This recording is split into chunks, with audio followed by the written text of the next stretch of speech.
Anda kembali bersama saya Abraham Silaban dan Anda ada di sesi terakhir di The Prime Show pada malam hari ini. Saya masih bersama dengan Pak Marwarar Siahaan, Hakim Mahkamah Konstitusi tahun 2003-2006 dan Pak Syarif Hasan, politikus senior Partai Demokrat. Saya ke Pak Syarif Hasan.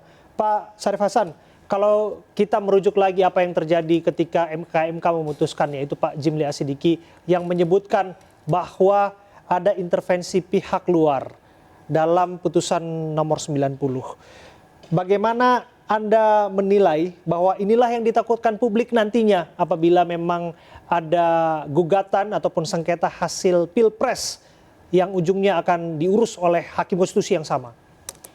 Ya, kita harus tetap memberikan suatu justifikasi yang fair enough kepada MK. Karena bagaimanapun juga MK itu adalah sesuai dengan perundang-undangan kita, konstitusi kita, itu adalah merupakan pelabuhan terakhir untuk mencari kebenaran, mencari keadilan. Nah, apa yang diputuskan oleh MK kemarin itu kan sudah secara tegas ada dua hal ya. Pertama, bahwa terjadi suatu pelanggaran kode etik dan terjadilah suatu semacam justifikasi nonaktifkannya ketua MK. Nah, yang kedua di sisi lain bahwa memang ada suatu keputusan dalam bukan dinonaktifkan, bahasanya dicopot ya jabatannya atau diberhentikan, ya, Pak. Iya, diberhentikan oleh MK dalam satu rapat MK dan kemudian namun kita melihat secara hukum juga pada akhirnya bahwa hasil keputusan daripada MK tersebut ternyata memang tidak dianulir ya, karena itu tetap dihargai oleh MK karena itu memang sudah diatur dalam perundang-undangan. Jadi tadi disinggung oleh Pak Sitorus tadi. Nah, tetapi ya saya katakan ya itu adalah merupakan suatu proses bagaimana pengambilan keputusan, bagaimana proses untuk mencari keadilan di MK dan apa yang dirasa perlu untuk dilakukan artinya perbaikan ataupun punishment ya sudah dilakukan oleh MK. Artinya apa? Kita tentunya akan percaya kalau sudah dilakukan perbaikan oleh MK, maka tentunya kalau ada persoalan baru yang dibawa ke MK tentunya diharapkan itu betul-betul melakukan. Kekhawatirannya di sana bahwa kemudian putusan MK itu kan kita tahu akhir dan mengikat. Bahwa ketika putusan itu sudah dibacakan dan sebagainya, tapi ini dirasa tidak mewakili keadilan bagi demokrasi. Bagaimana Anda menilainya? Ya, kami melihat bahwa inilah satu keputusan yang diambil sesuai dengan perundang-undangan dan tentunya MK itu tidak bisa menganulir setiap keputusan MK yang sudah dikeluarkan. Jadi kita juga harus betul-betul fair enough di dalam memberikan justifikasi mana yang kira-kira bisa diperbaiki, mana kira-kira yang tidak bisa diperbaiki karena sudah diatur di dalam perundang-undangan. Nah, kita harus menghormati sistem yang sudah kita anut sendiri. Kan? Saya pikir itu. Saya terakhir ke Pak Marwarar ya. Pak Marwarar, mengenai hak angket dan tentu saja potensi akan ada sengketa di Mahkamah Konstitusi.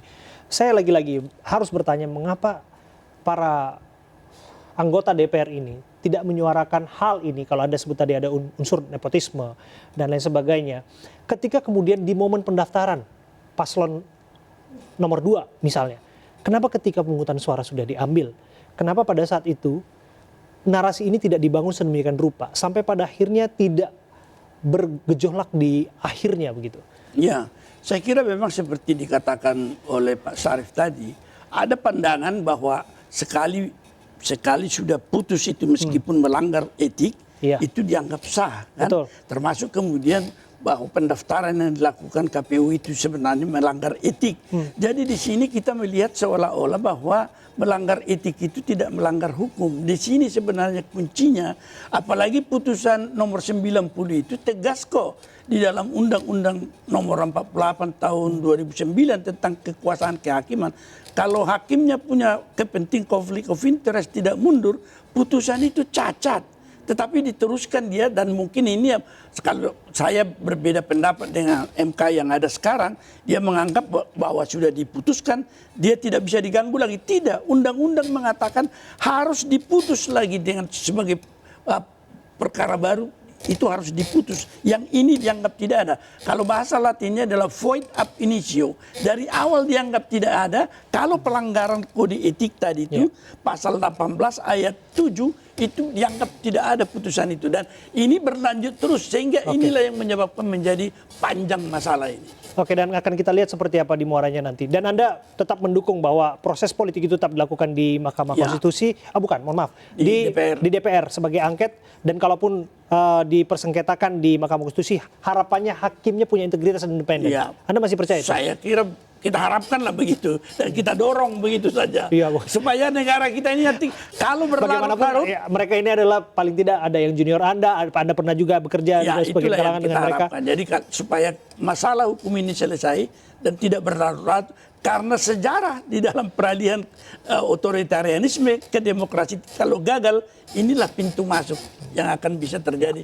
Kita back to the past. Ya, karena bagaimanapun ia adalah garda konstitusi, benteng terakhir dasar kita bernegara. Betul, terima kasih Tuhan. Pak Maruarar Siahaan, Hakim Mahkamah Konstitusi tahun 2003-2006 sudah ada bersama dengan kami. Terima kasih juga ada Pak Syarif Hasan, politikus senior Partai Demokrat yang sudah hadir bersama kami. Terima kasih kami menghargai waktu Anda, Pak Syarif, dan juga Pak Maruarar.